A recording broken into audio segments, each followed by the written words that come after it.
I'm John Elefteriades. I'm the William W. L. Glenn Professor of Cardiac Surgery at Yale University and the Director of the Aortic Institute there. I've just presented at the International Academy of Cardiology Scientific Sessions 2015 at the 20th World Congress on Heart Disease in Vancouver. My presentation was, to the best of our knowledge, the first report of wide-scale clinical application of whole exome sequencing in thoracic aortic disease, and I'd like to explain what I mean by that. It was probably Hippocrates who first noticed that aortic aneurysm runs in families when some of the neighboring warriors showed the characteristics of Ehlers-Danlos syndrome. Then, as we know, starting in the 1800s, the different syndromes like Marfan's disease and Ehlers-Danlos and Loeys-Dietz were identified. Dr. Diana Milowitz did groundbreaking work at identifying additional mutations that cause familial aneurysms.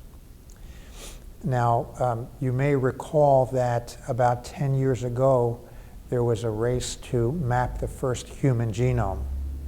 And that was a race between a university consortium on multiple continents and one private company called Celera Diagnostics. It's debated who won, but anyway, the first human genome ever mapped, that is to have every single letter read, was that of Craig Ventnor, the president of Celera.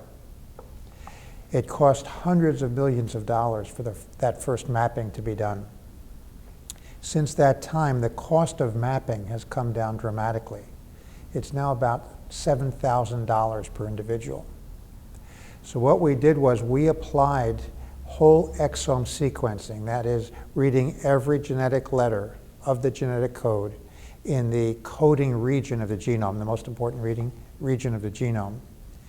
And we applied that to over 100 patients.